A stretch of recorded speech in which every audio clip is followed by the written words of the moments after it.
En el fondo, jamás imaginé que mi vida terminaría en ese lugar. Cuando crucé las puertas de aquel convento, solo buscaba respuestas, algo de paz, quizá una segunda oportunidad. Pero lo que encontré fue mucho más oscuro de lo que cualquiera podría soportar.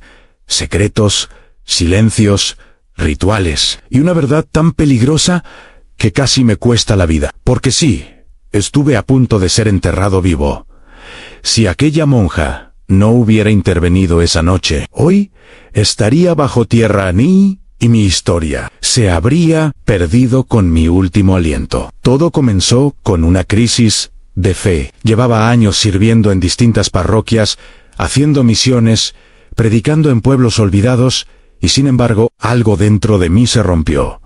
No era que dejara de creer en Dios, no, era otra cosa. Era una sensación de estar rodeado por máscaras, jerarquías rígidas, silencios que dolían. Cada vez que preguntaba demasiado, me pedían obediencia. Cada vez que quería denunciar algo, me hablaban de prudencia. Y esa mezcla de fe y miedo me fue desgastando por dentro, como si mi alma estuviera atrapada en una jaula dorada. Un día, un viejo sacerdote, al que admiraba profundamente, me habló de un lugar apartado, un convento en las montañas donde, según él, los consagrados aún vivían en pureza. Me dijo en sí, lo que buscas es a Dios. Ahí lo vas a encontrar. Sus palabras sonaban sinceras, pero también llevaban un dejo de advertencia que, en ese momento, decidí ignorar. Me aferré a la idea de que ahí, en ese sitio oculto, entre los árboles, podría reconectar con mi vocación, encontrar respuestas y quizá también sanar mis heridas internas. Al llegar al convento, algo en el ambiente me estremeció. No sé cómo explicarlo. Era un silencio demasiado espeso, una calma que no tranquilizaba, sino que inquietaba. Las paredes de piedra parecían observarme.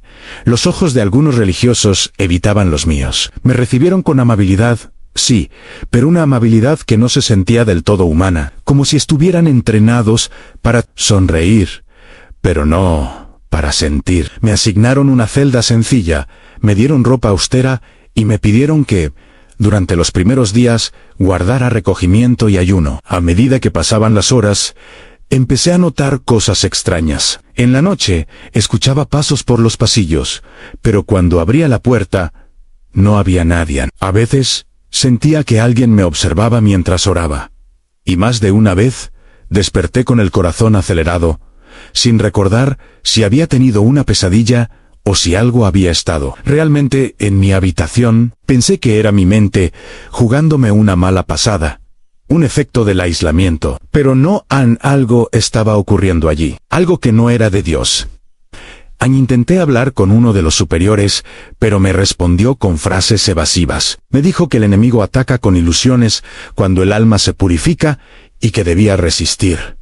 Pero esa no era la voz de un pastor, era la voz de alguien que oculta. Y cuanto más preguntaba, más me vigilaban. Noté que mis movimientos eran observados, que ya no podía caminar libremente por el claustro. Incluso en la capilla, sentía que el ambiente se volvía más denso. El incienso ya no olía a santidad, sino a encubrimiento. En una de esas noches de insomnio, decidí salir a escondidas y recorrer el convento. Quería entender qué estaba pasando. Caminé en silencio por un pasillo lateral, donde supuestamente ya no quedaban celdas, pero vi una puerta entreabierta y, movido por la curiosidad, o quizás por una fuerza que no era mía, me acerqué. Dentro había una figura encapuchada, rezando en voz baja, con las manos sobre un objeto cubierto por un manto rojo. Me paralicé, pero antes de que pudiera retroceder, alguien me tomó por detrás y me susurró: no deberías haber visto esto. Esa frase fue el inicio del infierno. Desde ese día, dejé de ser huésped. Me convertí en problema. Si esta historia está tocando algo en ti, si alguna vez sentiste que tu búsqueda de Dios te llevó a un lugar oscuro, sigue escuchando. Porque lo que viene después es lo que casi termina con mi vida. Después de aquella noche, todo cambió. Ya no me dejaban participar en las oraciones comunitarias. Las campanas que antes marcaban el ritmo de cada día dejaron de sonar para mí. Mi celda fue trasladada al ala más antigua del convento, un sector húmedo, con muros cubiertos de musgo y una ventana que no se podía abrir. Me dieron otra ropa, más áspera, y me prohibieron salir sin autorización. Lo más inquietante era el silencio de los demás. Pasaban junto a mí como si yo no existiera. Ya no me saludaban, no me miraban. Era como si hubieran borrado mi presencia del lugar. Intenté resistir, me aferré a mis oraciones, a los salmos que tantas veces habían sido mi refugio. Pero algo había cambiado en el ambiente espiritual. Las palabras no fluían, mi mente se nublaba y sentía una opresión en el pecho cada vez que intentaba invocar el nombre de Jesús. Me costaba respirar, como si una presencia invisible me envolviera en una sombra densa. Hasta el crucifijo que llevaba colgado al cuello comenzó a sentirse frío, casi hostil. Había algo, o alguien, que no quería que yo orara. Y lo sentía cada vez más cerca. Pasaron varios días. Y entonces sucedió algo inesperado. Una monja, de rostro sereno y ojos muy claros, se me acercó en el pasillo cuando nadie miraba. Me entregó un papel doblado con rapidez y desapareció. En el papel, escrito a mano con trazos apurados, solo decían esta noche, a la hora del silencio: sal por la puerta trasera del refectorio Anhai. Cosas que necesitas ver. No confíes en nadie, ni siquiera en mí. Guardé el papel con el corazón latiendo con fuerza. No entendía por qué me ayudaba, ni qué quería mostrarme, pero era mi única oportunidad de entender lo que estaba ocurriendo. Cuando llegó la noche, seguí al pie de la letra sus instrucciones. Caminé en silencio por el refectorio, guiado por la tenue luz de una vela. Encontré la puerta trasera y salí al patio interior, que estaba sumido en una oscuridad espesa. Ella me esperaba allí, con una linterna y un rosario entre las manos. Me llevó por un pasaje estrecho detrás del convento, hasta una puerta escondida entre las piedras. La abrió con una llave antigua que llevaba colgada del cuello y descendimos por unas escaleras heladas que llevaban al subsuelo. El aire se volvió más pesado. Cada paso retumbaba como un latido muerto. Lo que vi abajo me quitó el aliento. Una sala subterránea con símbolos extraños en las paredes, velas negras consumidas hasta la base y una especie de altar de piedra. Sobre el altar, restos de cera, trozos de tela rasgada y manchas oscuras que parecían sangre. La monja me miró a los ojos y susurró: esto no es nuevo. Aquí abajo, desde hace décadas, se hacen cosas que nadie arriba se atreve a nombrar. Pero tú hiciste preguntas. Y eso aquí se paga caro. Me quedé paralizado. No sabía si llorar, gritar u coger. Todo lo que alguna vez creí sobre la fe y la iglesia se quebraba frente a mí como vidrio roto. Ella me contó, con voz temblorosa, que muchos antes que yo habían llegado con buenas intenciones, buscando a Dios, y desaparecieron. Algunos fueron declarados enfermos, otros enviados de regreso sin explicación, y algunos, dijo con la voz quebrada, simplemente dejaron de existir. Y ahora van por ti, murmuró. Ya decidieron que no saldrás de aquí. Sentí un frío recorrer mi columna. Todo era real. No estaba loco. No era paranoia. Estaba atrapado en un lugar donde la fe se usaba como máscara para esconder horrores. Aquella noche no dormí. Regresé a mi celda temblando, con la certeza de que mi tiempo se agotaba. Empecé a escribir en secreto todo lo que había visto. No sabía si lograría salir con vida, pero tenía que dejar un rastro, algo que contara mi historia, por si no volvía a ver la luz del día. Y si tú estás escuchando esto ahora, es porque alguien me ayudó a salir, pero aún no sabes cómo. Y créeme, fue más oscuro de lo que puedes imaginar. A la mañana siguiente, intenté actuar con normalidad. Bajé al desayuno como si nada hubiera pasado, con la misma expresión sumisa que esperaban ver en mí. Pero cada paso me pesaba. Me sentía observado desde todos los ángulos, como si ya supieran que había descubierto algo. Uno de los hermanos mayores, al que llamaban Fray Manuel, me tocó el hombro y me miró con una sonrisa torcida. ¿Dormiste bien?, preguntó. Su tono era demasiado suave, casi burlón. Asentí sin decir palabra, pero su mirada me dejó claro que aquel era un juego en él, que yo ya había perdido. Durante ese día, me mantuvieron aislado de las actividades comunes. Me enviaron a limpiar una zona del convento que ya estaba limpia, solo para apartarme. En cada rincón, parecía haber ojos escondidos. Cuando intenté acercarme nuevamente a la monja que me ayudó, me di cuenta de que no estaba. Pregunté por ella, pero me dijeron que había sido enviada a otro convento por necesidades urgentes de obediencia. Supe en ese momento que algo le había pasado. Quizá la descubrieron, quizá se sacrificó por mí, pero ya no estaba. Y ahora, yo estaba completamente solo. Ese mismo día, al caer la noche, ocurrió algo que nunca olvidaré. Mientras rezaba en mi celda, la puerta se abrió lentamente. No había tocado nadie. Entraron dos religiosos con túnicas oscuras y sin decir una palabra. Me tomaron de los brazos. Intenté resistirme, pero su fuerza era brutal. Me llevaron por el mismo pasadizo que la monja me había mostrado antes, pero esta vez con otro propósito. Bajamos al subsuelo, pasamos por el altar profano, y me llevaron más allá, a una sala pequeña, de piedra, sin ventanas, con una única luz amarillenta colgando del techo. Allí me ataron las manos, me cubrieron los ojos y comenzaron a orar. Pero no eran oraciones que yo conociera. Eran palabras que no reconocí como latín, ni como ninguna lengua conocida. Sus voces eran graves, y lo que decían sonaba más a invocación que a plegaria. Sentí un calor extraño en el pecho, como si algo dentro de mí estuviera siendo tocado sin mi permiso. Y luego, silencio. Un silencio largo, tenso. Sentía que algo me observaba, desde esa oscuridad. Algo que no era humano. Y entonces, escuché una frase que me heló el alma. Él ya no pertenece al mundo de arriba. No sé cuánto tiempo pasó.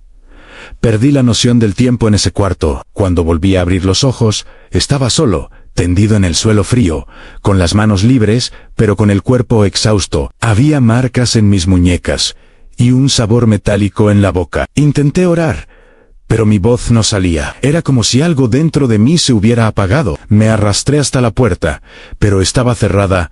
Golpeé, grité. A nadie respondió. Entonces, comprendí, en ese cuarto era mi tumba. Me habían dejado allí para morir lentamente. Lejos del mundo, lejos de la verdad, lejos de todo. Pasaron horas, quizá días. No lo sé, no me traían comida, solo agua. Una vez la luz se apagaba y encendía sin lógica. Empecé a hablar solo, a escribir en las paredes con mis uñas, a repetir versículos que ya no sonaban iguales. Y entonces, una noche, escuché un ruido en la pared. 3 golpes, luego silencio, luego otros 3 golpes. Me quedé quieto, en silencio. Alguien estaba al otro lado. Alguien que aún no había sido vencido. Me acerqué y susurré. ¿Quién eres? Una voz me respondió. Muy bajito, muy bajito. Yo también fui encerrado, pero aún sé cómo salir. A partir de ese momento, todo cambió. No porque estuviera a salvo, sino porque ya no estaba solo. Y cuando sabes que hay otro corazón latiendo en la oscuridad contigo, algo se enciende, algo que ni siquiera el infierno puede apagar. Esa voz en la oscuridad se convirtió en mi única esperanza. No sabía quién era, cómo había llegado allí, ni cuánto tiempo llevaba encerrado, pero sus palabras eran firmes, claras, humanas. Cada noche, cuando todo estaba en silencio, nos comunicábamos a través del muro. Él golpeaba 3 veces. Yo respondía. Era nuestro código. Me dijo que se llamaba Luis, que había sido seminarista, y que como yo, llegó al convento buscando a Dios. Pero descubrió otra cosa, algo que no se enseña en los libros, ni se confiesa en los púlpitos. Me habló de rituales, de desapariciones, de pactos sellados con oscuridad. Luis me explicó que el lugar donde estábamos encerrados formaba parte de una red de túneles antiguos, anteriores incluso al convento, usados en tiempos de guerra, olvidados por la historia, pero no por todos. Me aseguró que aún existía una salida, una abertura sellada en el ala sur, detrás de un muro falsón. Pero para llegar hasta allí, debíamos esperar que alguien, desde dentro, provocara un cambio, que una grieta se abriera, que un error humano les hiciera bajar la guardia. Y mientras esperábamos, él me enseñaba a resistir, a mantener la mente firme, a no rendirme al miedo. A veces, hablábamos durante horas. Luis me contaba pasajes bíblicos, pero también historias personales, cómo había sentido el llamado, cómo fue reclutado por un sacerdote que admiraba, cómo se convirtió en una amenaza para ellos cuando descubrió documentos ocultos en la sacristía. Le pidieron silencio.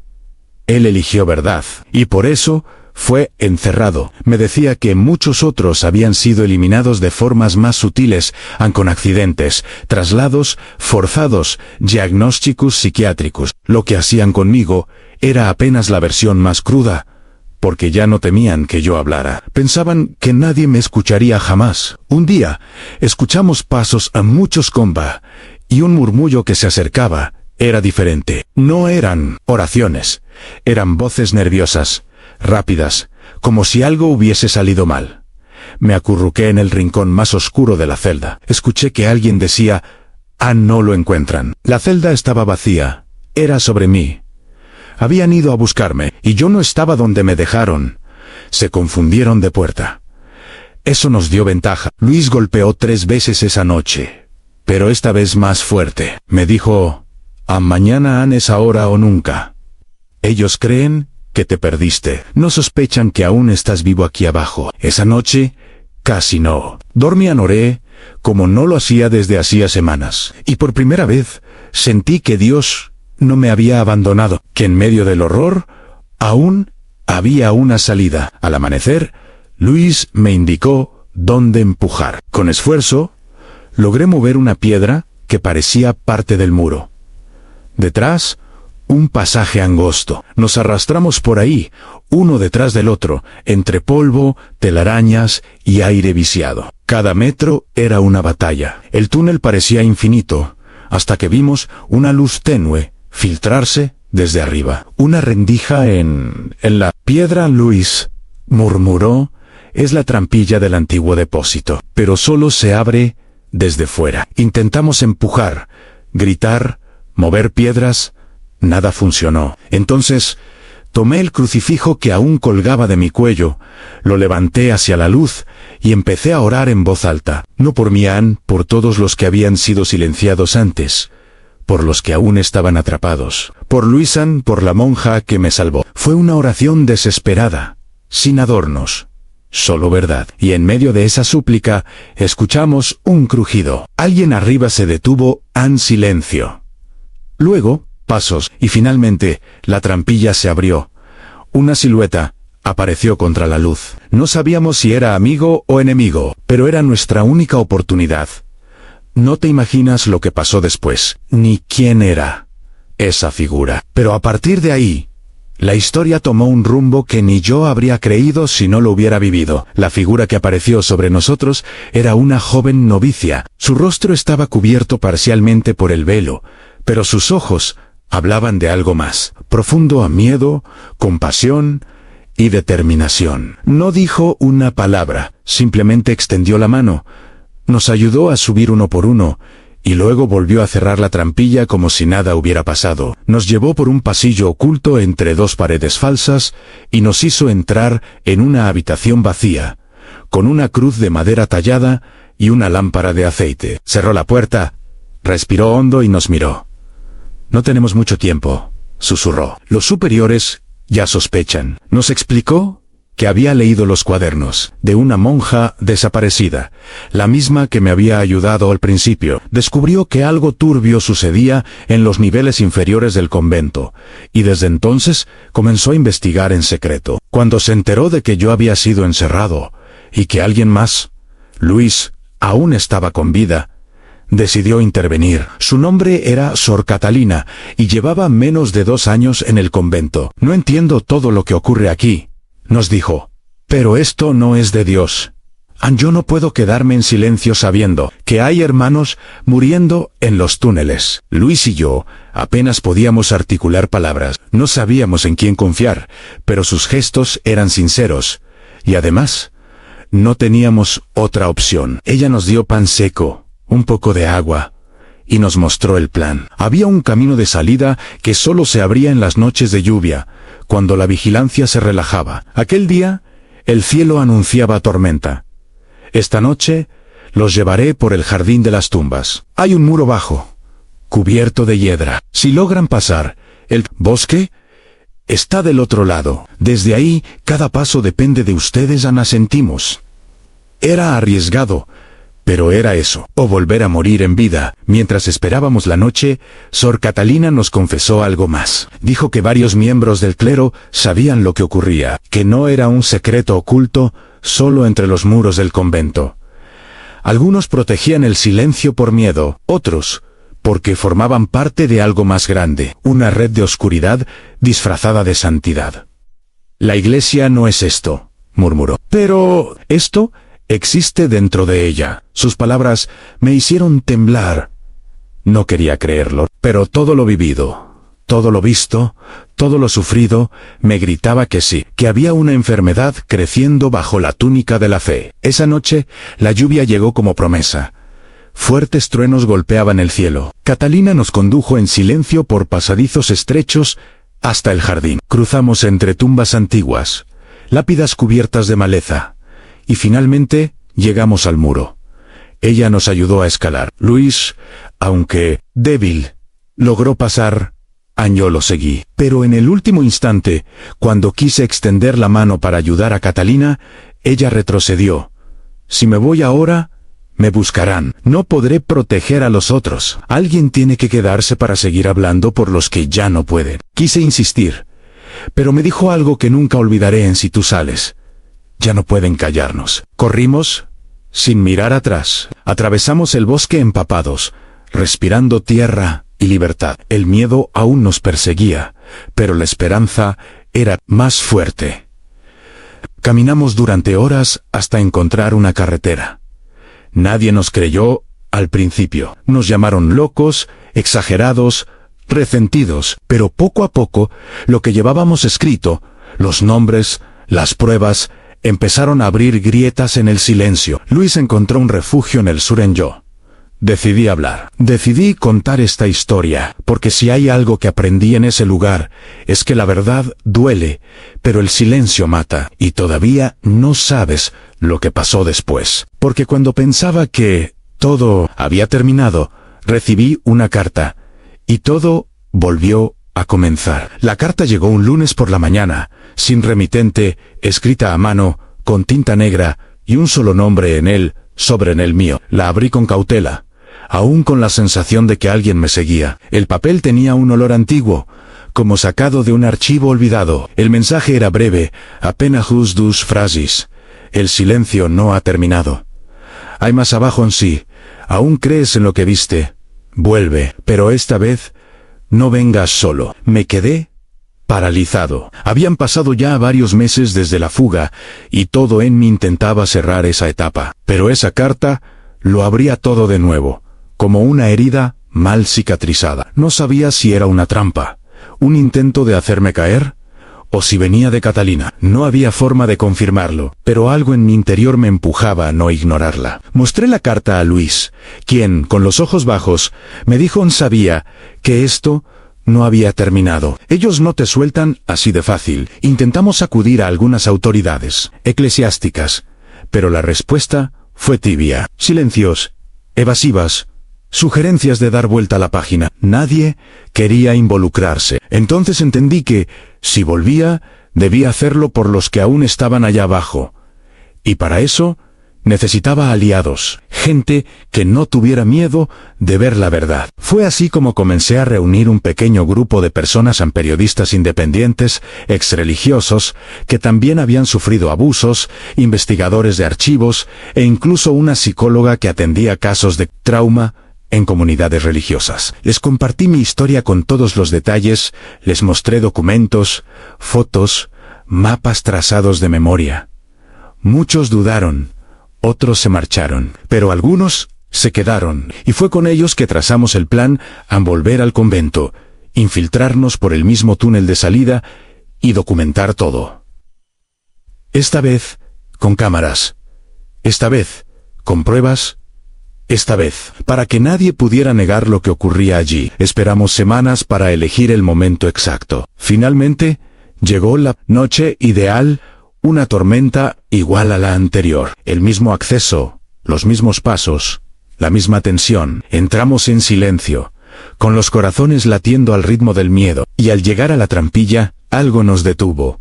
Estaba abierta, no por nosotros, abierta desde dentro. Bajamos lentamente, y lo que encontramos era aún más oscuro que antes. El túnel había sido ampliado, las marcas en las paredes eran nuevas, y lo que parecía haber sido un solo altar, ahora eran varios. Todo indicaba que no habían parado, habían crecido. Avanzamos grabando cada rincón, cada símbolo, cada fragmento de lo que algún día fue sagrado y ahora estaba profanado. Encontramos gestos y hábitos en tejados documentos, con nombres tachados. Y lo más devastador, en una lista escrita a mano, con fechas y cruces al lado de cada nombre. No supe que me dolió más al ver mi nombre allí, aún sin cruz, o reconocer otros nombres que yo conocía. Hermanos que había visto una vez, que habían desaparecido en el silencio, y que ahora estaban en esa lista. Era la confirmación de que esto no era un caso aislado. Era un sistema. Nos retiramos con cuidado, sin dejar rastro. Logramos salir del convento sin ser detectados, pero sabíamos que el reloj corría. Teníamos pruebas ahora, debíamos mostrarlas. No sabíamos si eso bastaría para derribar los muros de siglos de encubrimiento, pero era nuestra única arma. El mundo debía ver lo que muchos se negaban a aceptar, porque cuando el mal se disfraza de luz, solo la verdad puede arrancarle el velo a Anne, y aunque creas que eso fue el final, fue apenas el inicio de una batalla pública, dolorosa y sucia. Porque cuando denuncias al infierno desde dentro de la iglesia, no todos están dispuestos a escucharte. Publicar los documentos fue como encender una mecha. Apenas lanzamos el primer reportaje con las imágenes del subsuelo, los testimonios grabados y los objetos encontrados, el mundo se dividió. Algunos nos aplaudieron por la valentía, otros nos llamaron blasfemos, mentirosos, traidores. Traidores. Las redes estallaron. Los teléfonos no dejaban de sonar. Los medios tradicionales se mantuvieron en silencio durante los primeros días, pero poco a poco, la presión fue tanta que algunos comenzaron a hablar. No faltaron quienes intentaron desacreditarme, escarbar en mi pasado, distorsionar mis palabras. Me acusaron de hereje, de manipulador, de querer destruir la fe. Pero yo ya estaba preparado. Luis no soportó el acoso mediático. Volvió a desaparecer. Esta vez, voluntariamente. May dejó una carta con 3 líneas. Anne, sigue adelante. Yo ya hice lo que debía. Esta guerra es tuya ahora. Y tenía razón. Yo era la cara visible, el testigo que aún podía hablar. Pero con cada aparición pública, con cada entrevista, sentía que el peso era mayor. No por miedo a los hombres, sino por el temor de que lo que habíamos descubierto solo fuera una pequeña parte. ¿Cuántos conventos más escondían pasajes? ¿Cuántas almas habían sido sepultadas en nombre del silencio? ¿Cuántos como yo no habían logrado escapar? Recibí amenazas, cartas anónimas, llamadas en la madrugada, incluso personas que me seguían por la calle. Una noche encontré una cruz negra dibujada en la puerta de mi casa, la misma que vi tallada en las paredes del túnel. Supe entonces que me vigilaban, que no me habían olvidado, pero también sabía que dar un paso atrás significaría aceptar la derrota, y yo no había sobrevivido a aquel infierno para callar ahora. Así que reforcé mi seguridad, me mudé temporalmente, y seguí hablando, porque cada palabra pronunciada en la luz era un golpe contra las tinieblas. A los pocos meses, una comisión independiente comenzó a investigar, no por voluntad de la Iglesia, sino por presión internacional. Anne fueron al convento. Lo encontraron reformado. Sin túneles, sin restos, sin pruebas físicas. Todo había sido limpiado con precisión. Pero nosotros teníamos copias en videos, en testigos, incluso una carta que Sor Catalina había escrito a una amiga antes de desaparecer. En ella, describía con detalle los rituales, los símbolos y las advertencias que recibía de los superiores. Su letra, su voz, su verdad valieron más que cualquier piedra removida. Catalina nunca más apareció. Algunos dicen que fue trasladada a otro país, otros que renunció a los votos, y hay quienes afirman que ya no está viva. Yo no lo sé, pero en cada testimonio que doy, menciono su nombre, porque sin ella, hoy yo sería solo un nombre más, con una cruz al lado. Ella encendió la chispa, abrió la puerta, mostró que incluso dentro del lugar más corrupto puede haber un alma dispuesta a arriesgarlo todo por salvar a otro. Ella fue luz dentro del sepulcro. Y en medio de todo este caos, un día recibí una invitación no era un medio, no era un tribunal, era algo mucho más inesperado. El mismísimo Vaticano quería hablar conmigo. Me citaron a Roma y en privado, sin cámaras, sin abogados, andudente mí, arresé. Pero acepté, y lo que ocurrió allí fue el capítulo más aterrador de todos. El viaje a Roma fue silencioso, a nadie debía saberlo. Me pidieron absoluta discreción, y yo, aunque desconfiaba, sabía que rechazar esa cita era cerrar una puerta que quizás nunca se volvería a abrir. Me recibieron en una sala austera, dentro de un edificio lateral del Vaticano, lejos de las cámaras y del bullicio de los turistas.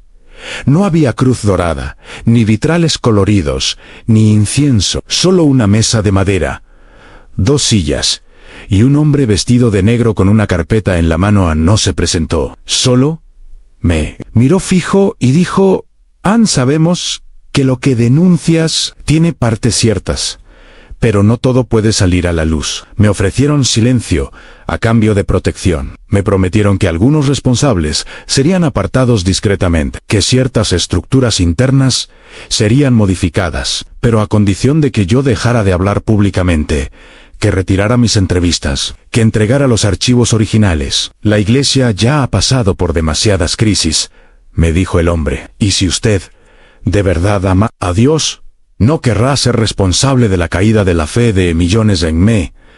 Quedé mudo. Por un instante, sentí el peso de esas palabras, y si tenía razón, y si al denunciar la podredumbre, estaba empujando a otros hacia el abismo, pero luego, recordé a Luis San Catalina, a los nombres de la lista, a mí mismo. No era yo quien destruía la fe, era el encubrimiento, el abuso, el silencio. Respondí con calma: yo no vine hasta aquí para negociar con la verdad. Vine para saber si ustedes están dispuestos a mirarla de frente. El hombre cerró la carpeta. Me dijo que la reunión había terminado. Y mientras salía de aquella sala, supe que acababa de sellar mi destino. No tendría protección, no tendría respaldo, pero tendría mi conciencia limpia. Y eso, después de todo lo vivido, era lo único que me quedaba. Días después, comenzó una nueva oleada de ataques. Me acusaron de manipular menores, de inventar pruebas.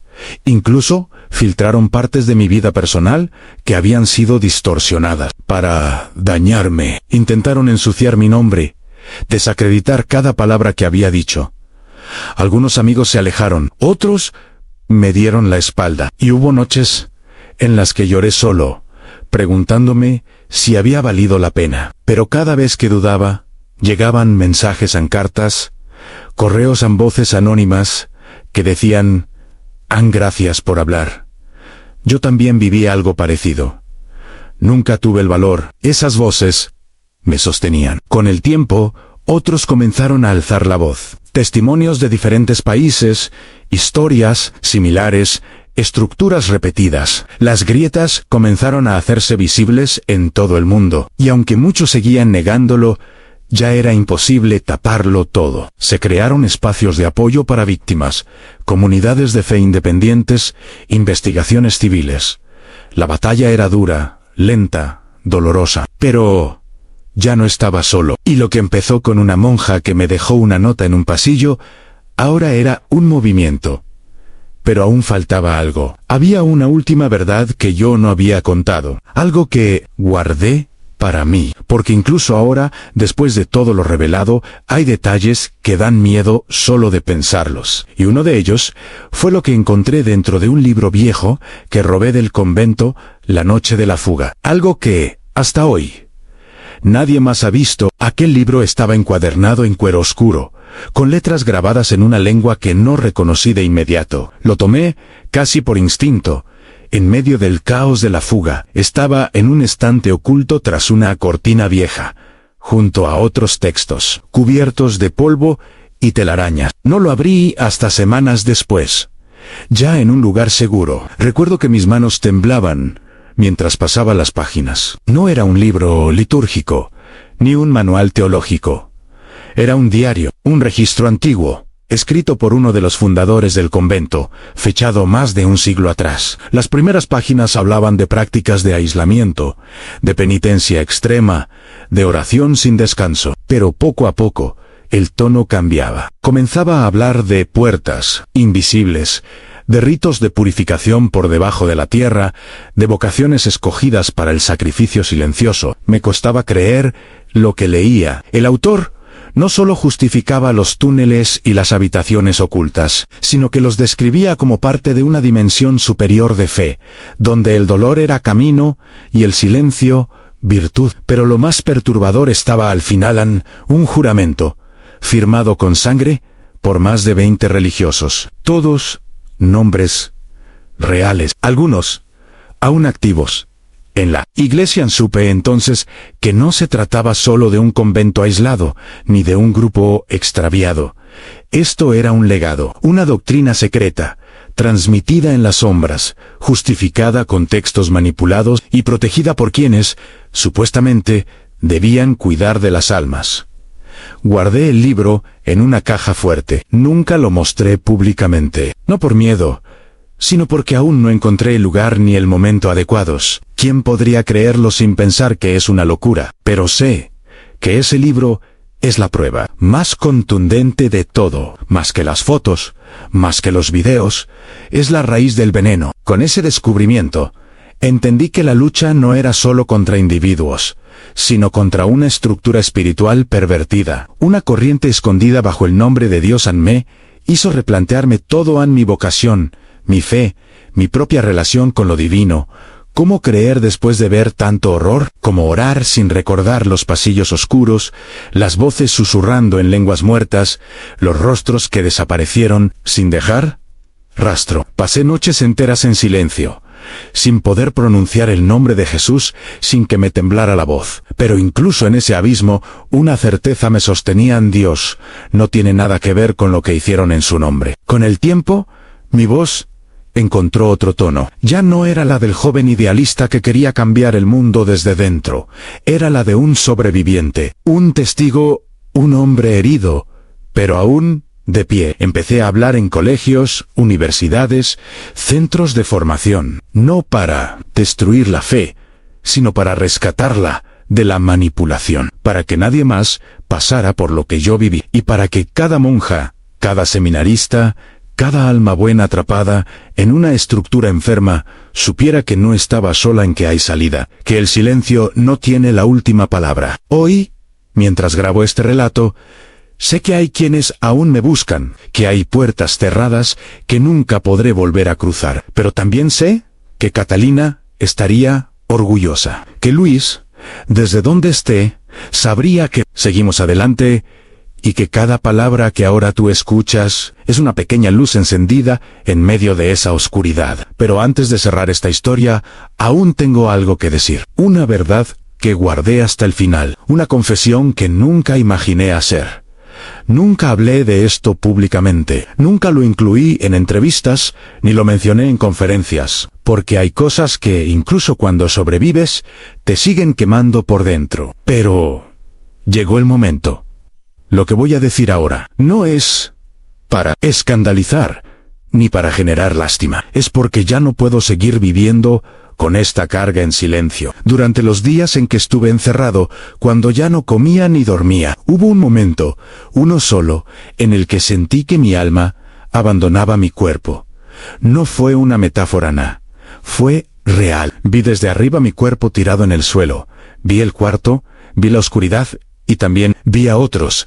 Había figuras a mi alrededor, no humanas, no demonios como los pintan en libros, eran presencias conscientes, silenciosas, como sombras con voluntad. No me hablaban, solo me miraban. Una de ellas se acercó y puso su mano, si se le puede llamar así, sobre mi frente. En ese instante, Todo dentro de mí se quebró. Vi recuerdos que no eran míos, rostros que nunca había visto, lugares que no reconocía. Era como si aquella entidad estuviera depositando algo dentro de mí, o extrayéndolo. No sé qué ocurrió exactamente. Solo sé que cuando desperté, ya no era el mismo. Desde ese día, comencé a tener sueños. Extraños en voces, frases en lenguas antiguas, símbolos que nunca estudié, pero que sabía interpretar. Durante semanas pensé que estaba perdiendo la razón, hasta que descubrí que esos símbolos eran los mismos que aparecían en el libro que encontré. Era como si, en ese momento de casi muerte,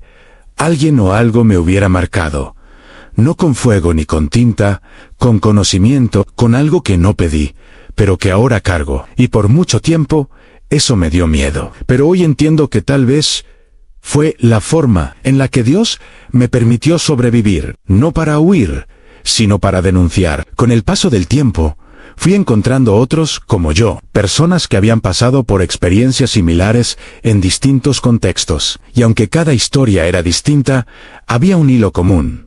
Todos habían visto lo mismo. Todos cargaban con visiones, con símbolos, con verdades que no se pueden decir fácilmente. Y todos habían sido silenciados. Pero nosotros elegimos hablar, nos conectamos. Creamos una red silenciosa, una comunidad subterránea, pero de luz. Porque si ellos construyeron túneles para esconder el mal, nosotros ahora cavamos caminos para liberar a quienes quedaron atrapados. Hoy, ya no temo ser perseguido, porque entendí que el miedo es precisamente el arma que ellos usan para mantenernos callados. Y si tú estás escuchando esto, y sientes que algo dentro de ti arde al oír mi historia, quizá es porque también estás cargando un silencio que ya no puedes sostener. No estás solo, no estás loca, no estás perdido, hay una salida. Y no está en negar lo que viste, sino en enfrentarlo, en decirlo, en romper el ciclo. Esta historia no es solo mía, es de muchos, es de todos los que fueron enterrados en vida, espiritual o físicamente. Es de los que aún están enclaustrados en miedo y de los que se atreven a hablar. Y si has llegado hasta aquí, gracias, porque al escucharla, también tú te conviertes en testigo. Y lo único que necesita la oscuridad para reinar es que los testigos guarden silencio. En el fondo, jamás imaginé que mi vida terminaría en ese lugar. Cuando crucé las puertas de aquel convento, solo buscaba respuestas, algo de paz, quizá una segunda oportunidad, pero lo que encontré fue mucho más oscuro de lo que cualquiera podría soportar. Secretos, silencios, rituales, y una verdad tan peligrosa que casi me cuesta la vida, porque sí, estuve a punto de ser enterrado vivo. Si aquella monja no hubiera intervenido esa noche, hoy estaría bajo tierra y mi historia se habría perdido. Con mi último aliento, todo comenzó con una crisis de fe. Llevaba años sirviendo en distintas parroquias, haciendo misiones, predicando en pueblos olvidados, y sin embargo, algo dentro de mí se rompió. No era que dejara de creer en Dios, no, era otra cosa. Era una sensación de estar rodeado por máscaras, jerarquías rígidas, silencios que dolían. Cada vez que preguntaba demasiado, me pedían obediencia. Cada vez que quería denunciar algo, me hablaban de prudencia. Y esa mezcla de fe y miedo me fue desgastando por dentro, como si mi alma estuviera atrapada en una jaula dorada. Un día, un viejo sacerdote, al que admiraba profundamente, me habló de un lugar apartado, un convento en las montañas, donde, según él, los consagrados aún vivían en pureza. Me dijo, ¿ansí? ¿Lo que buscas es a Dios?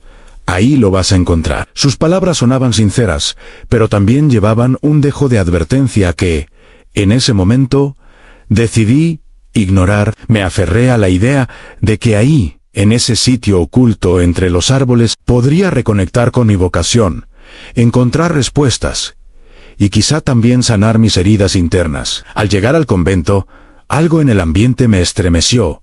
No sé cómo explicarlo. Era un silencio demasiado espeso, una calma que no tranquilizaba, sino que inquietaba.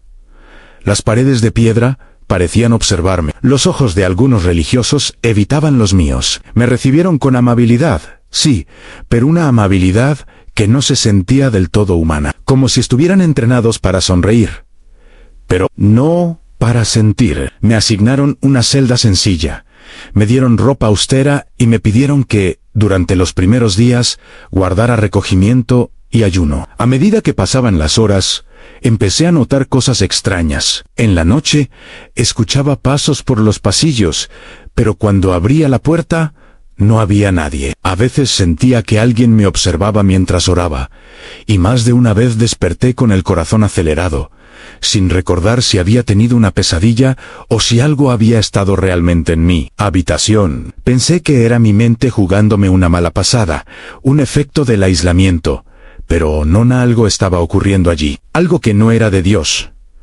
Intenté hablar con uno de los superiores, pero me respondió con frases evasivas. Me dijo que el enemigo ataca con ilusiones cuando el alma se purifica y que debía resistir. Pero esa no era la voz de un pastor, era la voz de alguien que oculta. Y cuanto más preguntaba, más me vigilaban. Noté que mis movimientos eran observados, que ya no podía caminar libremente por el claustro, incluso en la capilla.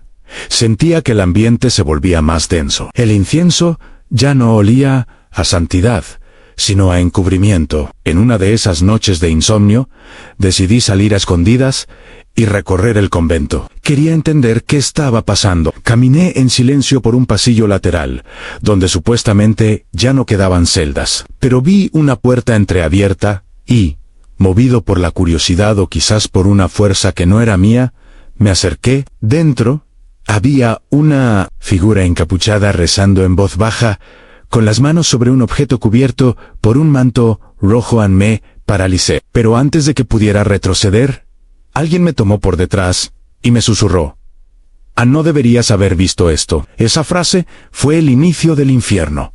Desde ese día, dejé de ser huésped. Me convertí en problema. Si esta historia está tocando algo en ti, si alguna vez sentiste que tu búsqueda de Dios te llevó a un lugar oscuro, sigue escuchando, porque lo que viene después es lo que casi termina con mi vida. Después de aquella noche, todo cambió. Ya no me dejaban participar en las oraciones comunitarias. Las campanas que antes marcaban el ritmo de cada día dejaron de sonar para mí. Mi celda fue trasladada al ala más antigua del convento, un sector húmedo, con muros cubiertos de musgo y una ventana que no se podía abrir. Me dieron otra ropa, más áspera, y me prohibieron salir sin autorización. Lo más inquietante era el silencio de los demás. Pasaban junto a mí como si yo no existieran, ya no me saludaban, no me miraban. Era como si hubieran borrado mi presencia del lugar. Intenté resistir. Me aferré a mis oraciones, a los salmos que tantas veces habían sido mi refugio. Pero algo había cambiado en el ambiente espiritual. Las palabras no fluían.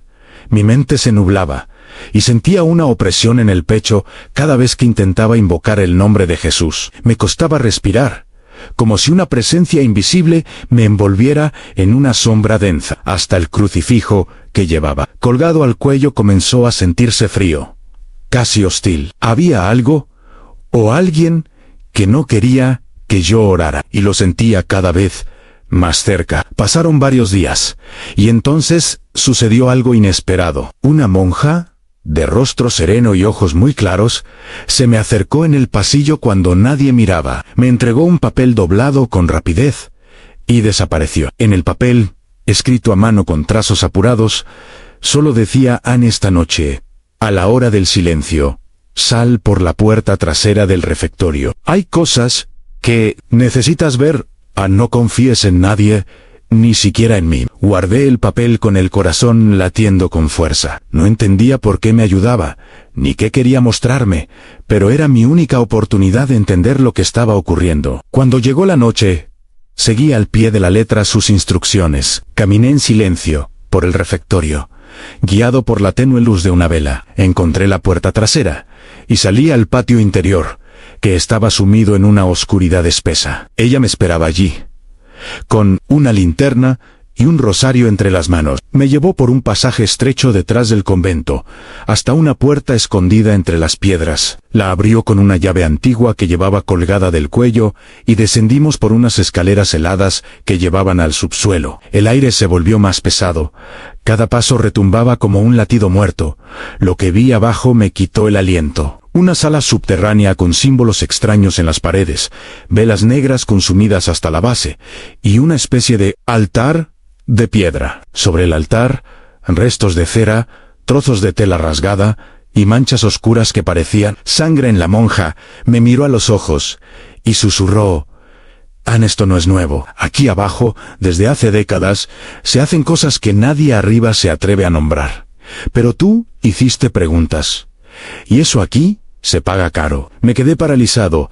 Ann no sabía si llorar, gritas u coges. Todo lo que alguna vez creí sobre la fe y la iglesia se quebraba frente a mí como vidrio roto. Ella me contó, con voz temblorosa, que muchos antes que yo habían llegado con buenas intenciones, buscando a Dios, y desaparecieron. Algunos fueron declarados enfermos, otros enviados de regreso sin explicación. Y algunos, dijo con la voz quebrada, simplemente dejaron de existir. Y ahora van por ti, murmuró. Ya decidieron que no saldrás de aquí. Sentí un frío recorrer mi columna. Todo era real. No estaba loco. No era paranoia. Estaba atrapado en un lugar donde la fe se usaba como máscara para esconder horrores. Aquella noche no dormí. Regresé a mi celda temblando, con la certeza de que mi tiempo se agotaba. Empecé a escribir en secreto todo lo que había visto. No sabía si lograría salir con vida, pero tenía que dejar un rastro. Algo que contara mi historia, por si no volvía a ver la luz del día. Y si tú estás escuchando esto ahora, es porque alguien me ayudó a salir. Pero aún no sabes cómo, y créeme, fue más oscuro de lo que puedes imaginar. A la mañana siguiente, intenté actuar con normalidad. Bajé al desayuno, como si nada hubiera pasado, con la misma expresión sumisa que esperaban ver en mí Ann. Pero cada paso me pesaba, me sentía observado desde todos los ángulos, como si ya supieran que había descubierto algo. Uno de los hermanos mayores, al que llamaban Fray Manuel, me tocó el hombro y me miró con una sonrisa torcida. «¿Dormiste bien?», preguntó. Su tono era demasiado suave, casi burlón. Asentí sin decir palabra, pero su mirada me dejó claro que aquel era un juego en el que yo ya había perdido. Durante ese día me mantuvieron aislado de las actividades comunes. Me enviaron a limpiar una zona del convento que ya estaba limpia, solo para apartarme. En cada rincón parecía haber ojos escondidos. Cuando intenté acercarme nuevamente a la monja que me ayudó, me di cuenta de que no estaba. Pregunté por ella, pero me dijeron que había sido enviada a otro convento por necesidades urgentes de obediencia.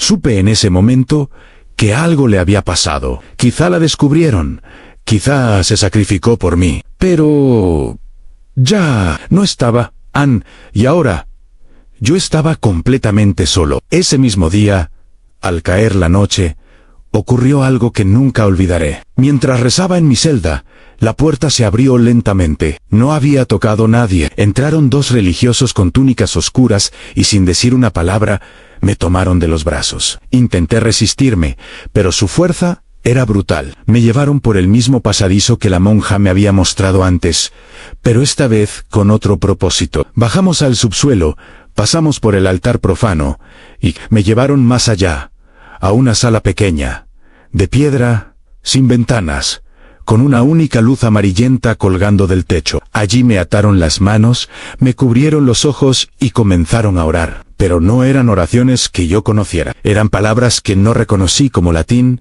ni como ninguna lengua conocida. Sus voces eran graves, y lo que decían sonaba más a invocación que a plegaria. Sentí un calor extraño en el pecho, como si algo dentro de mí estuviera siendo tocado sin mi permiso, Ann. Y luego, silencio, silencio largo, tenso. Sentía que algo me observaba desde esa oscuridad, algo que no era humano. Y entonces escuché una frase que me heló el alma. «Él ya no pertenece al mundo de arriba». No sé cuánto tiempo pasó. Perdí la noción del tiempo en ese cuarto. Cuando volví a abrir los ojos, estaba solo. tendido en el suelo frío, con las manos libres pero con el cuerpo exhausto. Había marcas en mis muñecas y un sabor metálico en la boca. Intenté orar, pero mi voz no salía. Era como si algo dentro de mí se hubiera apagado. Me arrastré hasta la puerta, pero estaba cerrada. Golpeé, grité. Nadie respondió. Entonces comprendí. Ese cuarto era mi tumba. Me habían dejado allí para morir lentamente. Lejos del mundo, lejos de la verdad, lejos de todo. Pasaron horas, quizá días, no lo sé. No me traían comida, solo agua una vez. La luz se apagaba y encendía sin lógica. Empecé a hablar solo, a escribir en las paredes con mis uñas, a repetir versículos que ya no sonaban iguales. Y entonces, una noche, escuché un ruido en la pared. 3 golpes, luego silencio. Luego, otros 3 golpes. Me quedé quieto, en silencio. Alguien estaba al otro lado, alguien que aún no había sido vencido. Me acerqué y susurré.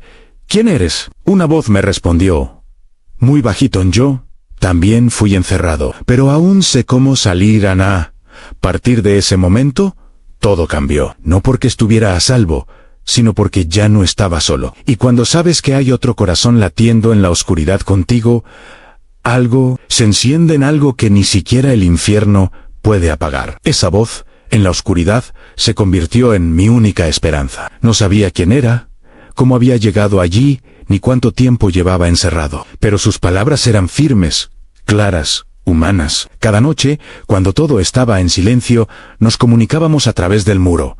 Él golpeaba 3 veces. Yo respondía. Era nuestro código. Me dijo que se llamaba Luis, que había sido seminarista, y que como yo, llegó al convento buscando a Dios. Pero descubrió otra cosa, algo que no se enseña en los libros ni se confiesa en los púlpitos. Me habló de rituales, de desapariciones, de pactos sellados con oscuridad. Luis me explicó que el lugar donde estábamos encerrados formaba parte de una red de túneles antiguos, anteriores incluso al convento, usados en tiempos de guerra, olvidados por la historia, pero no por todos. Me aseguró que aún existía una salida, una abertura sellada en el ala sur, detrás de un muro falso. Pero para llegar hasta allí, debíamos esperar que alguien desde dentro provocara un cambio, que una grieta se abriera, que un error humano les hiciera bajar la guardia. Y mientras esperábamos, él me enseñaba a resistir, a mantener la mente firme, a no rendirme al miedo. A veces hablábamos durante horas. Luis me contaba pasajes bíblicos, pero también historias personales, cómo había sentido el llamado, cómo fue reclutado por un sacerdote que admiraba, cómo se convirtió en una amenaza para ellos cuando descubrió documentos ocultos en la sacristía. Le pidieron silencio, él eligió verdad.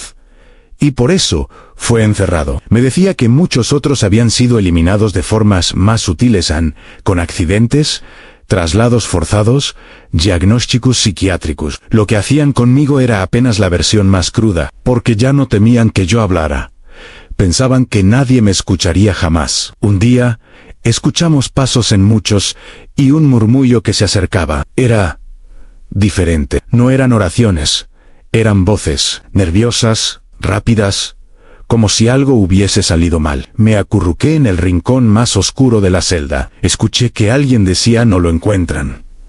La celda estaba vacía, era sobre mí. Habían ido a buscarme.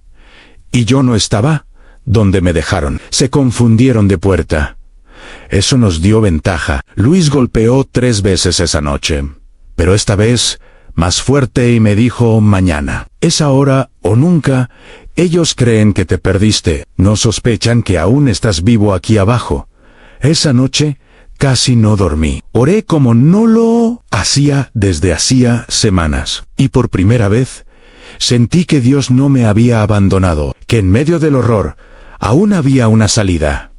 Al amanecer, Luis me indicó dónde empujar. Con esfuerzo, logré mover una piedra que parecía parte del muro. Detrás, un pasaje angosto. Nos arrastramos por ahí, uno detrás del otro, entre polvo, telarañas y aire viciado. Cada metro Era una batalla. El túnel parecía infinito, hasta que vimos una luz tenue filtrarse desde arriba.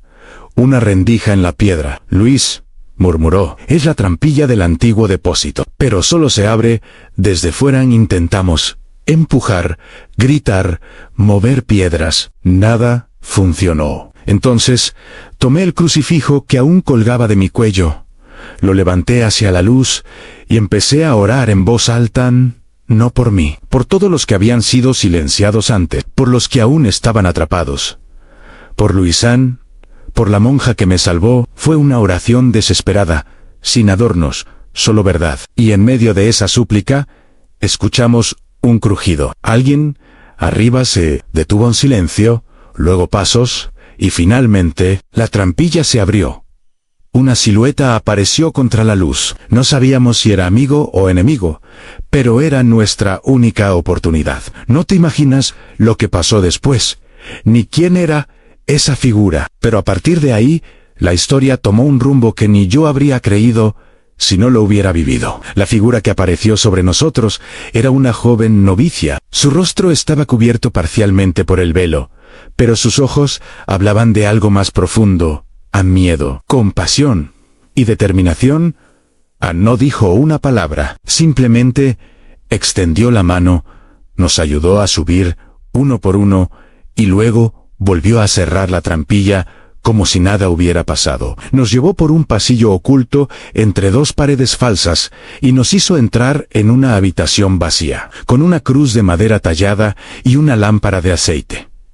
Cerró la puerta, respiró hondo y nos miró. No tenemos mucho tiempo, susurró.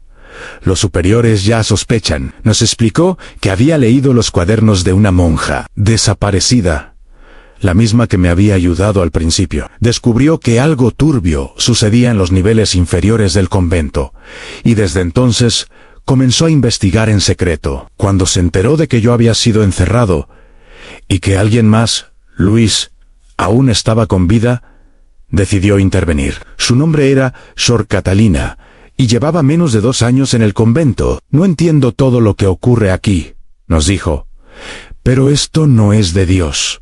Yo no puedo quedarme en silencio, sabiendo que hay hermanos muriendo en los túneles. Luis y yo apenas podíamos articular palabras. No sabíamos en quién confiar, pero sus gestos eran sinceros. Y además, no teníamos otra opción. Ella nos dio pan seco, un poco de agua, y nos mostró el plan. Había un camino de salida que solo se abría en las noches de lluvia, cuando la vigilancia se relajaba. Aquel día, el cielo anunciaba tormenta. Esta noche, los llevaré por el jardín de las tumbas. Hay un muro bajo, cubierto de hiedra. Si logran pasar, el bosque está del otro lado. Desde ahí, cada paso depende de ustedes. Asentimos, arriesgado. Pero era eso, o volver a morir en vida. Mientras esperábamos la noche, Sor Catalina nos confesó algo más. Dijo que varios miembros del clero sabían lo que ocurría, que no era un secreto oculto solo entre los muros del convento. Algunos protegían el silencio por miedo, otros porque formaban parte de algo más grande, una red de oscuridad disfrazada de santidad. La iglesia no es esto, murmuró. Pero esto existe dentro de ella. En sus palabras me hicieron temblar. No quería creerlo, pero todo lo vivido, todo lo visto, todo lo sufrido, me gritaba que sí, que había una enfermedad creciendo bajo la túnica de la fe. Esa noche, la lluvia llegó como promesa. Fuertes truenos golpeaban el cielo. Catalina nos condujo en silencio por pasadizos estrechos hasta el jardín. Cruzamos entre tumbas antiguas, lápidas cubiertas de maleza, y finalmente llegamos al muro. Ella nos ayudó a escalar. Luis, aunque débil, logró pasar.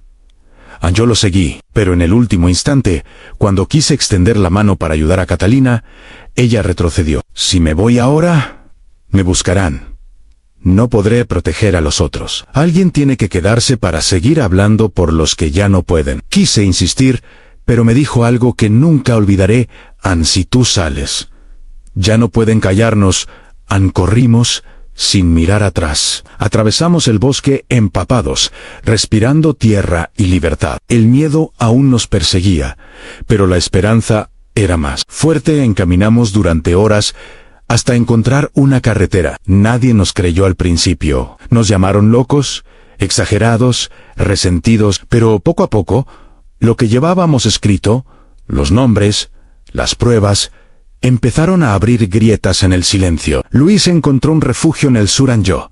Decidí hablar. Decidí contar esta historia, porque si hay algo que aprendí en ese lugar, es que la verdad duele, pero el silencio mata. Y todavía no sabes lo que pasó después, porque cuando pensaba que todo había terminado, recibí una carta, y todo volvió a comenzar. La carta llegó un lunes por la mañana, sin remitente, escrita a mano, con tinta negra, y un solo nombre en él, sobre en el mío. La abrí con cautela, aún con la sensación de que alguien me seguía. El papel tenía un olor antiguo, como sacado de un archivo olvidado. El mensaje era breve, apenas dos frases. El silencio no ha terminado. Hay más abajo en sí. ¿Aún crees en lo que viste?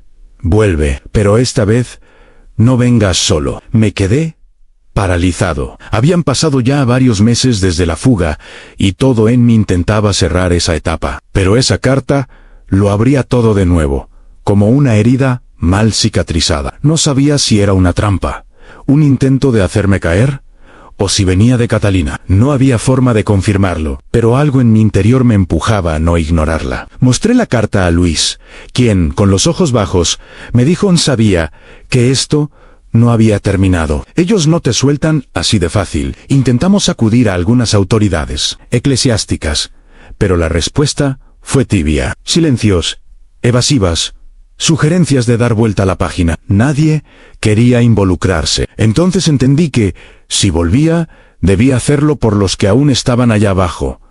Y para eso, necesitaba aliados, gente que no tuviera miedo de ver la verdad. Fue así como comencé a reunir un pequeño grupo de personas, periodistas independientes, exreligiosos, que también habían sufrido abusos, investigadores de archivos, e incluso una psicóloga que atendía casos de trauma en comunidades religiosas. Les compartí mi historia con todos los detalles, les mostré documentos, fotos, mapas trazados de memoria.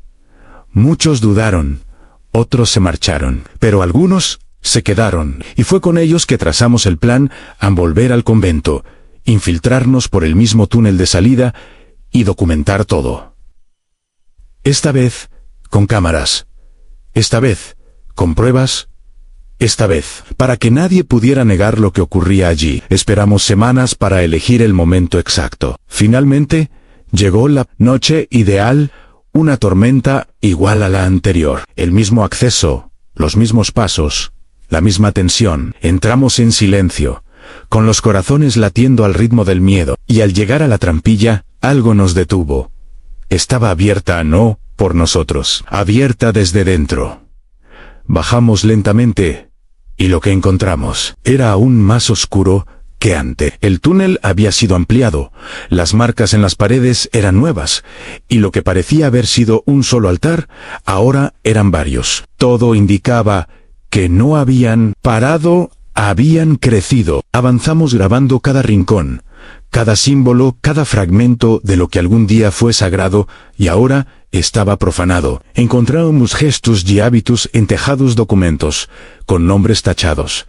Y lo más devastador, en una lista escrita a mano, con fechas y cruces al lado de cada nombre. No supe que me dolió más al ver mi nombre allí, aún sin cruz, o reconocer otros nombres que yo conocía. Hermanos que había visto una vez, que habían desaparecido en el silencio, y que ahora estaban en esa lista. Era la confirmación de que esto no era un caso aislado. Era un sistema. Nos retiramos con cuidado, sin dejar rastro. Logramos salir del convento sin ser detectados, pero sabíamos que el reloj corría. Teníamos pruebas ahora, debíamos mostrarlas. No sabíamos si eso bastaría para derribar los muros de siglos de encubrimiento, pero era nuestra única arma. El mundo debía ver lo que muchos se negaban a aceptar, porque cuando el mal se disfraza de luz, solo la verdad puede arrancarle el velo a Anne, y aunque creas que eso fue el final, fue apenas el inicio de una batalla pública, dolorosa y sucia. Porque cuando denuncias al infierno desde dentro de la iglesia, no todos están dispuestos a escucharte. Publicar los documentos fue como encender una mecha. Apenas lanzamos el primer reportaje con las imágenes del subsuelo, los testimonios grabados y los objetos encontrados, el mundo se dividió. Algunos nos aplaudieron por la valentía, otros nos llamaron blasfemos, mentirosos, traidores. Traidores. Las redes estallaron. Los teléfonos no dejaban de sonar. Los medios tradicionales se mantuvieron en silencio durante los primeros días, pero poco a poco, la presión fue tanta que algunos comenzaron a hablar. No faltaron quienes intentaron desacreditarme, escarbar en mi pasado, distorsionar mis palabras. Me acusaron de hereje, de manipulador, de querer destruir la fe. Pero yo ya estaba preparado. Luis no soportó el acoso mediático. Volvió a desaparecer. Esta vez, voluntariamente. May dejó una carta con 3 líneas. Sigue adelante. Yo ya hice lo que debía. Esta guerra es tuya ahora. Y tenía razón. Yo era la cara visible, el testigo que aún podía hablar. Pero con cada aparición pública, con cada entrevista, sentía que el peso era mayor. No por miedo a los hombres, sino por el temor de que lo que habíamos descubierto solo fuera una pequeña parte. ¿Cuántos conventos más escondían pasajes? ¿Cuántas almas habían sido sepultadas en nombre del silencio? ¿Cuántos como yo no habían logrado escapar? Recibí amenazas, cartas anónimas, llamadas en la madrugada, incluso personas que me seguían por la calle. Una noche encontré una cruz negra dibujada en la puerta de mi casa, la misma que vi tallada en las paredes del túnel. Supe entonces que me vigilaban, que no me habían olvidado, pero también sabía que dar un paso atrás significaría aceptar la derrota, y yo no había sobrevivido a aquel infierno para callar ahora. Así que reforcé mi seguridad, me mudé temporalmente, y seguí hablando, porque cada palabra pronunciada en la luz era un golpe contra las tinieblas. A los pocos meses, una comisión independiente comenzó a investigar. No por voluntad de la iglesia, sino por presión internacional. Fueron al convento. Lo encontraron reformado. Sin túneles, sin restos. Sin pruebas físicas. Todo había sido limpiado con precisión. Pero nosotros teníamos copias en videos, testigos.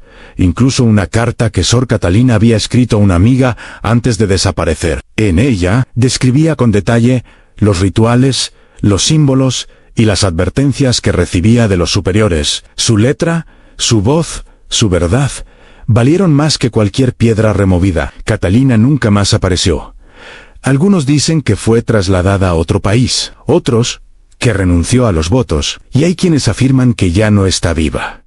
Yo no lo sé, pero en cada testimonio que doy, menciono su nombre, porque sin ella, hoy yo sería solo un nombre más, con una cruz al lado. Ella encendió la chispa, abrió la puerta, mostró que incluso dentro del lugar más corrupto puede haber un alma dispuesta a arriesgarlo todo por salvar a otro. Ella fue luz dentro del sepulcro. Y en medio de todo este caos, un día recibí una invitación. No era un medio, no era un tribunal, era algo mucho más inesperado.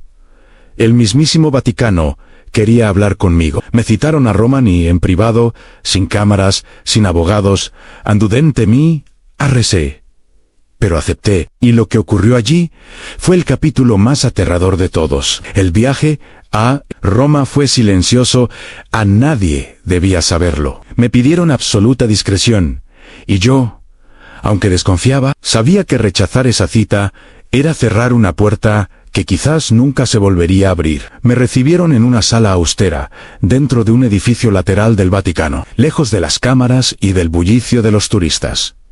No había cruz dorada, ni vitrales coloridos, ni incienso, solo una mesa de madera, 2 sillas, y un hombre vestido de negro con una carpeta en la mano. No se presentó, solo me miró fijo y dijo: sabemos que lo que denuncias tiene partes ciertas, pero no todo puede salir a la luz. Me ofrecieron silencio a cambio de protección. Me prometieron que algunos responsables serían apartados discretamente, que ciertas estructuras internas serían modificadas, pero a condición de que yo dejara de hablar públicamente, que retirara mis entrevistas, que entregara los archivos originales. La Iglesia ya ha pasado por demasiadas crisis, me dijo el hombre. Y si usted de verdad ama a Dios, no querrá ser responsable de la caída de la fe de millones en mí.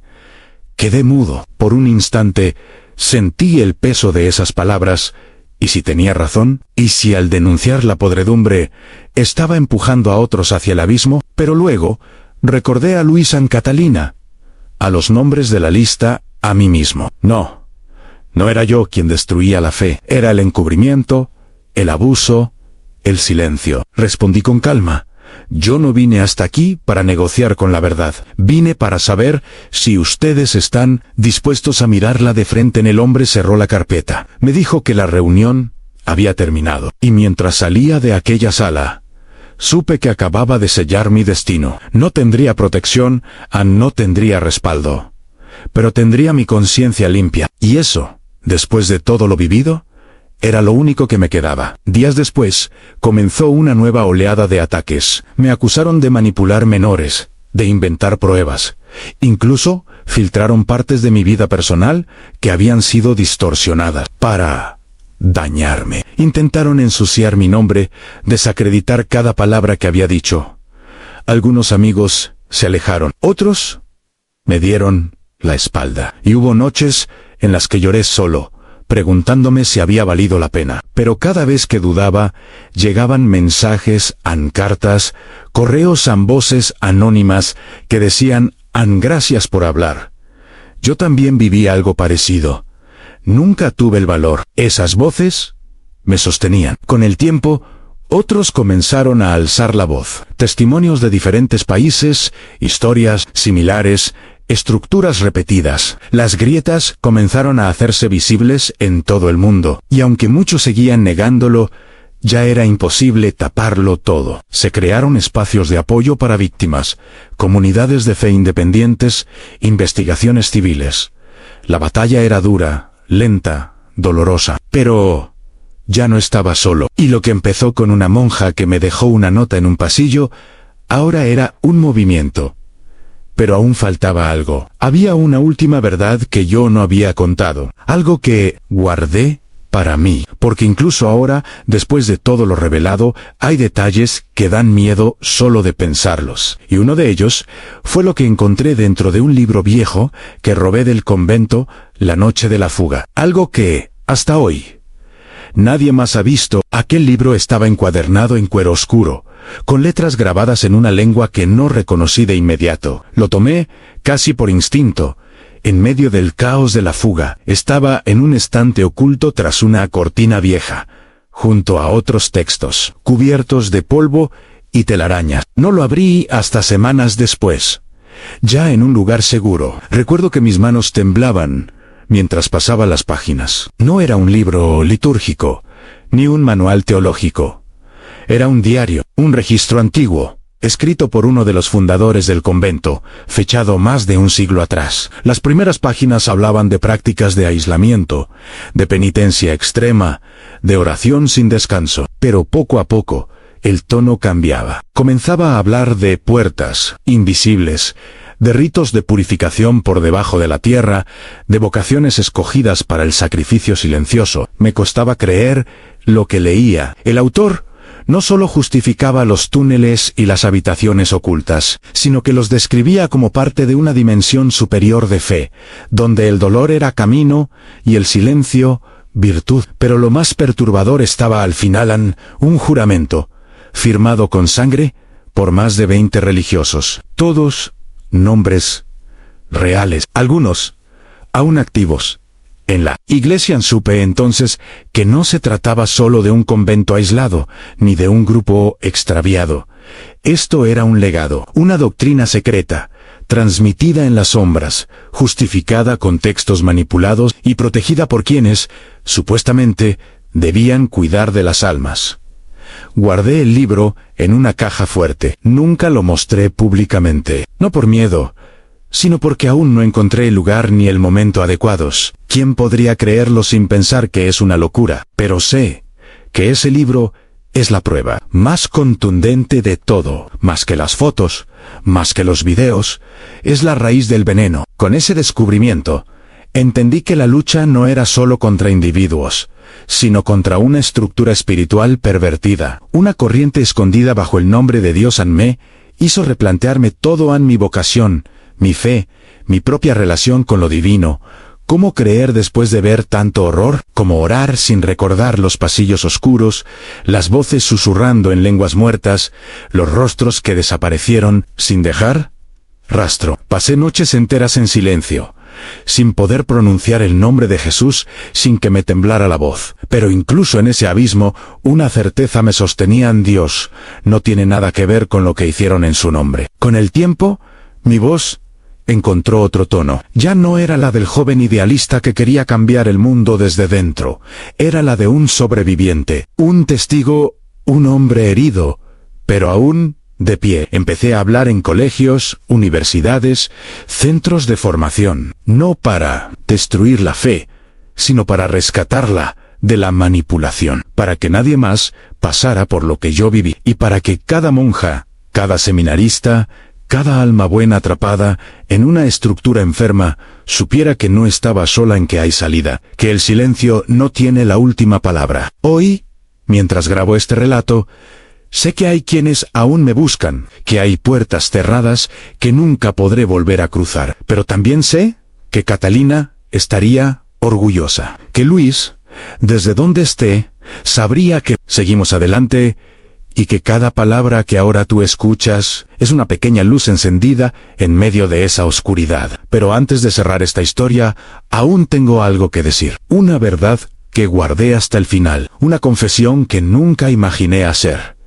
Nunca hablé de esto públicamente, nunca lo incluí en entrevistas, ni lo mencioné en conferencias, porque hay cosas que, incluso cuando sobrevives, te siguen quemando por dentro. Pero llegó el momento. Lo que voy a decir ahora no es para escandalizar, ni para generar lástima. Es porque ya no puedo seguir viviendo con esta carga en silencio. Durante los días en que estuve encerrado, cuando ya no comía ni dormía, hubo un momento, uno solo, en el que sentí que mi alma abandonaba mi cuerpo. No fue una metáfora, fue real. Vi desde arriba mi cuerpo tirado en el suelo, vi el cuarto, vi la oscuridad, y también vi a otros. Había figuras a mi alrededor no humanas, no demonios como los pintan en libros, eran presencias conscientes, silenciosas, como sombras con voluntad. No me hablaban, solo me miraban. Una de ellas se acercó y puso su mano, si se le puede llamar así, sobre mi frente. En ese instante, todo dentro de mí se quebró. Vi recuerdos que no eran míos, rostros que nunca había visto, lugares que no reconocía. Era como si aquella entidad estuviera depositando algo dentro de mí, o extrayéndolo. No sé qué ocurrió exactamente. Solo sé que cuando desperté, ya no era el mismo. Desde ese día, comencé a tener sueños. Extraños en voces, frases en lenguas antiguas, símbolos que nunca estudié, pero que sabía interpretar. Durante semanas pensé que estaba perdiendo la razón, hasta que descubrí que esos símbolos eran los mismos que aparecían en el libro que encontré. Era como si, en ese momento de casi muerte, alguien o algo me hubiera marcado. No con fuego ni con tinta, con conocimiento, con algo que no pedí, pero que ahora cargo. Y por mucho tiempo, eso me dio miedo. Pero hoy entiendo que tal vez fue la forma en la que Dios me permitió sobrevivir, no para huir, sino para denunciar. Con el paso del tiempo, fui encontrando otros como yo, personas que habían pasado por experiencias similares en distintos contextos. Y aunque cada historia era distinta, había un hilo común. Todos habían visto lo mismo. Todos cargaban con visiones, con símbolos, con verdades que no se pueden decir fácilmente. Y todos habían sido silenciados. Pero nosotros elegimos hablar, nos conectamos. Creamos una red silenciosa, una comunidad subterránea, pero de luz. Porque si ellos construyeron túneles para esconder el mal, nosotros ahora cavamos caminos para liberar a quienes quedaron atrapados. Hoy, ya no temo ser perseguido, porque entendí que el miedo es precisamente el arma que ellos usan para mantenernos callados. Y si tú estás escuchando esto, y sientes que algo dentro de ti arde al oír mi historia, quizá es porque también estás cargando un silencio que ya no puedes sostener. No estás solo, no estás loca, no estás perdido. Hay una salida, y no está en negar lo que viste, sino en enfrentarlo, en decirlo, en romper el ciclo. Esta historia no es solo mía. Es de muchos, es de todos los que fueron enterrados en vida, espiritual o físicamente. Es de los que aún están enclaustrados en miedo, y de los que se atreven a hablar. Y si has llegado hasta aquí, gracias, porque al escucharla, también tú te conviertes en testigo. Y lo único que necesita la oscuridad para reinar es que los testigos guarden silencio.